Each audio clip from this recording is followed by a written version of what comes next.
Hello, I'm Dr. Sanjivani Sonar. Now I'm giving oral assignment for M105. M105 topic which I have chosen is the ancient Indian chemistry and metallurgy. The history of metallurgy in the Indian subcontinent began prior to the 3rd millennium BCE.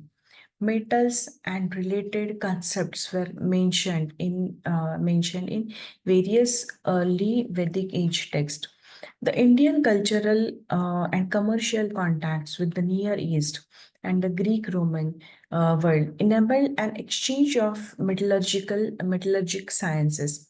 Recent excavations done in Middle Ganga Valley by archaeologist Rakesh Tiwari shows that iron working in India may have begun as early as 1800 BCE. Archaeological sites in India, such as Tadopur, then Rajanala Tila, shows iron implementation in the period between 1800 BCE to 1200 BCE. In ancient time, high quality steel was being produced in southern India. The same quality of high quality steel was produced later by Europeans. In this system, high purity of wrought iron, charcoal, and glass were mixed and then they are heated in crucibles until the iron gets melted and absorbed by the carbon. So they are not using only the metals, but they were using alloys.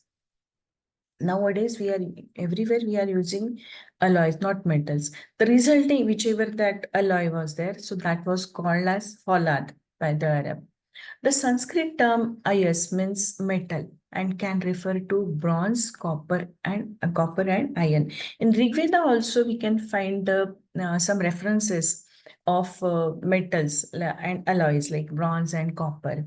Uh, Copper mines formed an important location in Brahmavarta. Vedic people had used copper extensively in agriculture, water purification, tools, utensils. They were using copper utensils.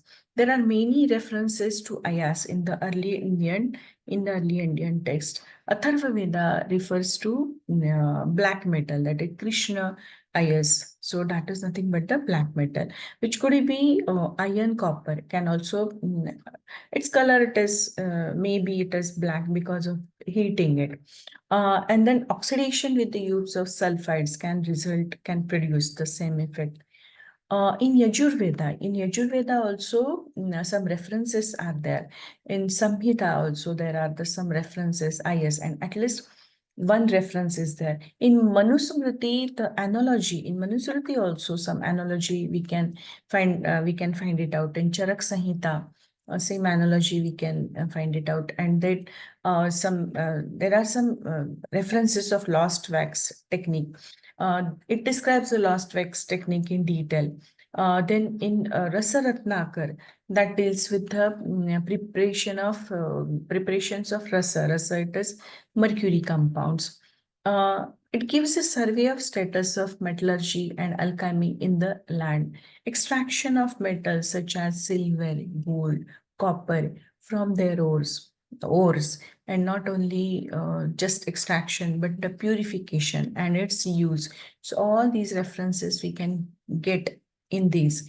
The copper bronze metallurgy, we can find it out in Harappan civilization. There they were using high quality and high variety of metals and the alloys. The early use of iron may have developed from the practice of copper smelting. This remains the possibility that seems of some atoms were made of smelted iron. And Krishna ions might possibly also refer to the iron atoms, even if they are not made of a smelted iron. The first form of crucible steel was woods, and that was developed in India sometime around 300 BC. In its production, the iron was mixed with glass, then slowly heated and then cooled. So the mixture, whenever it is cooled, the glass would bound to the impurities in the steel, and these impurities floats to the surface. So whichever impurities are there that are on the surface, not in the middle area. So because of that, the steel it becomes purer and purer.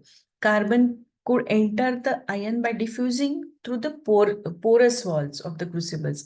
Carbon dioxide would not react with iron, but small amounts of carbon monoxide it would react.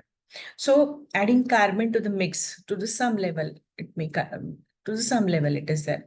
Wood was widely exported throughout the Middle East, where it was combined with the local production techniques around 1000 CE to produce a Damascus steel.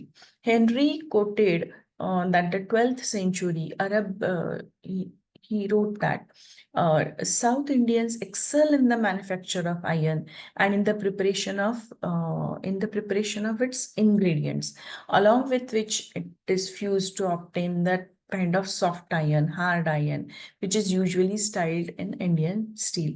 So, yeah, in the early 17th century, Europeans knew of India's ability to make that crucible, to make the alloys, to make use of it, and it was reported by number of travelers who had observed the process of making of it, and it is in southern India. Working with the local cutlery manufacturer, he concluded that addition of aluminum oxide and silica from the glass that woods it is the unique properties. But still, in many ancient texts we can found the analogy and its references of metallurgy and its uses in our ancient Indian culture. Thank you. Thank you.